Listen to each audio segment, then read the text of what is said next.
Determinants of demand का क्या मतलब है? डिटर्मिनेंट्स ऑफ डिमांड का मतलब है वो सारे फैक्टर्स, वो सारी चीजें जो किसी भी गुड की डिमांड को इफेक्ट करती है। इफेक्ट कैसे कर सकती है?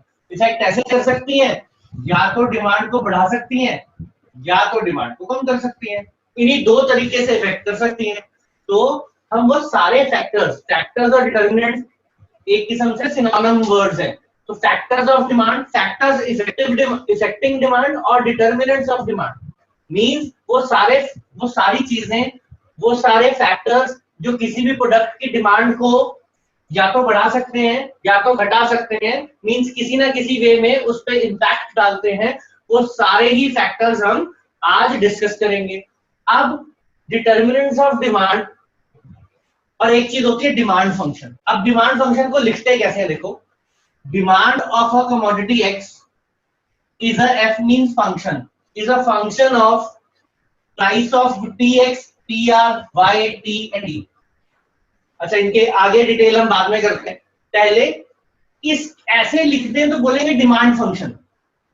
और डिमांड फंक्शन है क्या? डिमांड फंक्शन के अंदर वो सारे फैक्टर्स आ जाते हैं जो किसी भी गुड की डिमांड को इम्पैक्ट करते हैं, चाहे उसको कम कर सकते हैं चाहे उसको ज्यादा कर सकते हैं, वो सारे फैक्टर्स आ जाते हैं।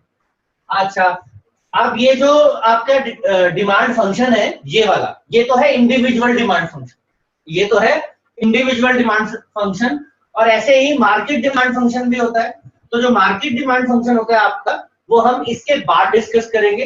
पर इतनी छोटी सी बात आपको बता दूं कि जो मार्केट डिमांड फंक्शन होता है उसमें भी ये फैक्टर्स तो होते ही हैं, इसके अलावा दो फैक्टर्स जो है और एक्स्ट्रा हो जाते हैं।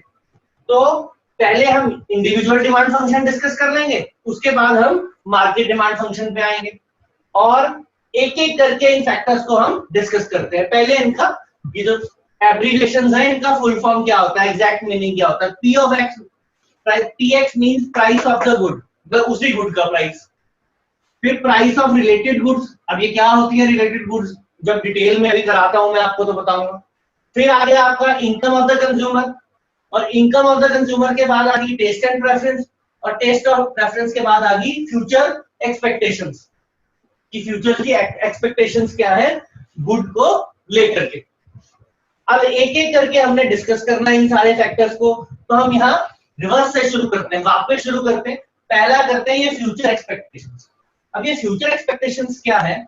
अगर किसी को भी कंज्यूमर को ये लगता है कि आप जो प्रोडक्ट खरीदने वाले हो उसकी जो सप्लाई है, उसकी जो प्रोडक्शन है या उसकी जो सप्लाई है, उसकी जो मैन्युफैक्चरिंग है, उसमें कुछ ड्रास्टिक चेंजेस आने वाले हैं। चेंजेस मीन या तो बहुत ज्यादा होने वाली है या तो बहुत कम होने वाली है।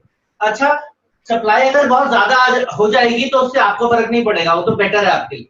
लेकिन अगर किसी भी रीजन से आपको ये पता लगता है कि उसकी स्कार्सिटी होने वाली है तो इन दैट केस क्या होगा? प्राइस चाहे कुछ भी हो लेकिन लोग उसको खरीदना शुरू कर देंगे।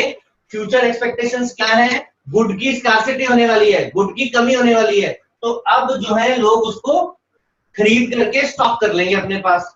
जैसा कि इनिशियली जब लॉकडाउन हुआ था, इनिशियली आपने शुरू में देखा होगा तो करियाने वाली, राशन वाली दुकानों पे बहुत रश हो गया था। बेसिक नेसेसिटी की दुकानों में लोगों ने सामान खरीद के क्या करना शुरू कर दिया था, अपने पास एक्स्ट्रा 2 मंथ्स 3 मंथ्स का राशन जो है वो रखना शुरू कर दिया था।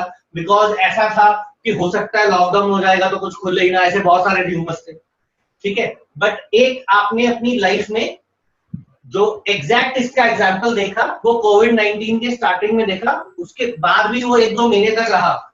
सबको ये लगा कि पता नहीं कितनी देर तक लॉकडाउन रहेगा, फ्यूचर में पता नहीं, हो सकता है आटा दाल चावल राशन ये सारी चीजें मिले ना मिले, एटलीस्ट बेसिक चीजें को, सब्जी जो आपके वेजिटेबल्स होते हैं, जो आपका मिल्क होता है, इन चीजों को तो आप ज्यादा होल्ड नहीं कर सकते ना, बिकॉज ये तो पेरिशेबल गुड्स होती हैं, ये खराब हो जाती है। लेकिन उसके अलावा आटा दाल चावल ऐसी चीजें जो है लोगों ने क्या करी, ज्यादा खरीद करके स्टॉक कर ली। वाई? बिकॉज फ्यूचर में एक्सपेक्टेशंस थी कि स्कार्सिटी होने वाली है। तो फ्यूचर एक्सपेक्टेशंस की वजह से क्या हो सकता है, डिमांड जो है गुड की बढ़ सकती है। फ्यूचर में अगर आपको लगता है इस प्रोडक्ट की सप्लाई इंक्रीज हो जाएगी तो उसकी जो है सप्लाई जो है इंक्रीज होने की वजह से उसका प्राइस जो है वो कम हो जाएगा, क्योंकि वो इजीली अवेलेबल होगी। तो जिसने आज खरीदनी है गुड, वो आज नहीं खरीदेगा, वो फ्यूचर में ही खरीदेगा, मतलब करंट की जो डिमांड है उसको इम्पैक्ट करेगा, करंट की डिमांड को कम कर देगा। बहुत इजी सा एग्जांपल है इसका। आजकल अगर आप कुछ लेने जाओ, दिवाली आने वाली है ना, तो कुछ भी आप इलेक्ट्रॉनिक की गुड लेना चाहो तो सभी आपको एडवाइस करते हैं कि वेट कर लो, क्योंकि हो सकता है कि दिवाली पे सेल लगे, दिवाली पे प्राइसेस कम हो जाए। तो फ्यूचर में आपका एक्सपेक्टेड है कि प्राइस कम हो जाएगा, तो आप क्या करेंगे, आप आज नहीं खरीदेंगे उस गुड को, तो प्रेजेंट की डिमांड क्या हो जाएगी, उसकी कम हो जाएगी। क्यों? क्योंकि फ्यूचर एक्सपेक्टेशंस की वजह से, फ्यूचर में स्कार्सिटी है, होने वाली है किसी गुड की, तो आज उसकी डिमांड बढ़ जाएगी। फ्यूचर में अगर उसकी सप्लाई इंक्रीज होने वाली है तो एक्सपेक्टेशन होती है कि इंक्रीज हो जाएगी, तो ऑब्वियसली प्राइस गिर जाएंगे, तो प्रेजेंट की डिमांड गिर जाती है। तो ये तो आपका रिलेशन हो गया फ्यूचर एक्सपेक्टेशंस के साथ, किसका, डिमांड ऑफ अ गुड का, गुड की डिमांड का रिलेशन फ्यूचर एक्सपेक्टेशंस के साथ। फिर आ गए हम टेस्ट एंड प्रेफरेंस पे। बहुत सिंपल सा एग्जांपल, आजकल ट्रेंड पे कौन सा आपका जीन्स कौन से वाली है ट्रेंड में आजकल, बताओ थोड़ा। स्लिम फिट, क्या बोलते हैं उसको, स्लिम फिट ही बोलते हैं ना, रिप्ड वाला है ना? हाँ यस सर। अब देखो रिप्ड वाली जीन है ना, उसमें अगर आप ध्यान से देखो तो वो जीन, जो जीन्स का बेसिक क्लॉथ होता है वो भी कम लगता है ना, और एक और उसके अलावा पुराने जो फैशन होता है, या बैगी जीन्स होती है, या बेल बॉटम वाली जीन्स है ना, वो सब सेम ही कपड़े से बनी हुई है, क्लॉथ मटेरियल सेम है, रिप्ड भी, स्लिम फिट भी, स्ट्रेट भी, पैरेलल भी, सारी जो भी इनके नाम होते हैं वो ज्यादा आपको पता है। तो ये सारी क्या है, सेम ही कपड़े से बनी हुई है, लेकिन फिर भी अगर किसी भी गुड के फेवर में फैशन आ जाएगा, फैशन ट्रेंड आ जाएगा, ट्रेंडिंग हो जाएगी वो, तो उसकी डिमांड ऑटोमेटिकली बढ़ जाएगी, चाहे वो महंगी भी हो तो भी बढ़ जाएगी। और जो चीज फैशन में नहीं है उसकी जो डिमांड है वो क्या हो जाएगी, कम हो जाएगी। नेक्स्ट जो आपका डिटर्मिनेंट है वो क्या है, इनकम ऑफ द कंज्यूमर।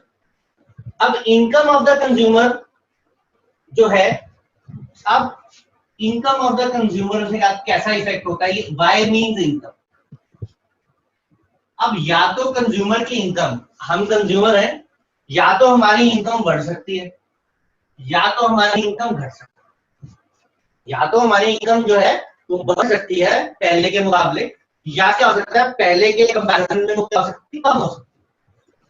तो दोनों ही केसेस में डिमांड पे कैसे इंपैक्ट पड़ेगा, अगर तो आपकी इनकम देखो, अब ध्यान रखना है जो ये मैं बात कर रहा हूं ये नॉर्मल गुड्स की अभी फिलहाल जो बात कर रहा हूं, उसके बाद और गुड्स भी डिस्कस करेंगे, तो पहले यही, तो नॉर्मल गुड्स की बात कर रहा हूं मैं।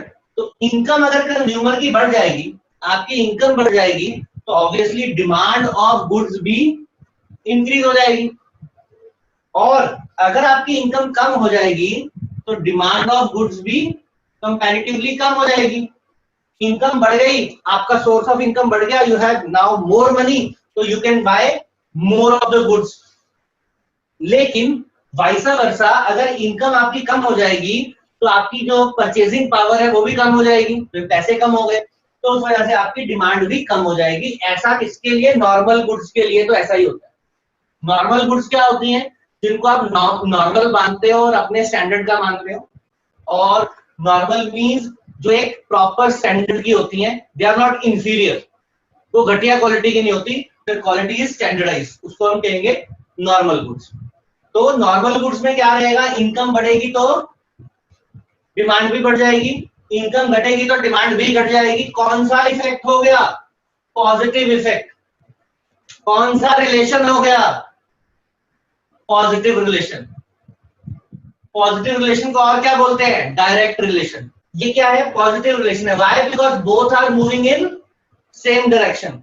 इनकम बढ़ रही है तो डिमांड भी बढ़ रही है, तो इसलिए बोलेंगे पॉजिटिव है। इनकम घट रही है तो नेगेटिव, डिमांड भी घट रही है, दोनों ही सेम डायरेक्शन पे, कम हो रहे हैं तो दोनों हो रहे हैं, बढ़ रहे हैं तो दोनों बढ़ रहे हैं, तो इसलिए हम कहेंगे क्या है, ये पॉजिटिव रिलेशन है। लेकिन अगर इसी के साथ में आप